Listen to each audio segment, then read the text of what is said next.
Yes, good morning friends. Welcome to Free Legal Awareness YouTube channel. This is your Dr. K. Rajesh Kumar, High Court Advocate.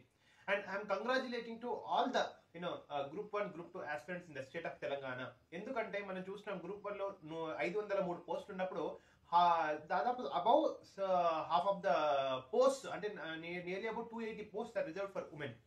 కానీ మన present Congress ప్రభుత్వము తెలంగాణలో supreme court తీర్పుకు అనుబంధంగా horizontal రిజర్వేషన్లకు green signal ఇచ్చింది. Horizontal reservation అంటే ఏంటంటే ఇప్పుడు దాదాపు సపోజ్ ఈ 280 పోస్టులలో కంప్లీట్ గా ఉమెన్ కి కొన్ని తగ్గి దాంట్లో ఇంకొన్ని పోస్టులు అంటే 180 200 ఇట్లా ఆల్మోస్ట్ ఆ లెక్కన అయ్యి ఈ 80 నుంచి 100 పోస్టులలో బోత్ ఉమెన్ అండ్ మెన్ కి కూడా అవకాశం ఈక్వల్ అవకాశాలు కూడా ఉంటాయి. సో దీన్ని హారిజాంటల్ రిజర్వేషన్స్ అంటారు. So aspirants upcoming in the state of Telangana public service commission aspirants దీని విషయంలో మీరు బెంగపడాల్సిన అవసరం లేదు.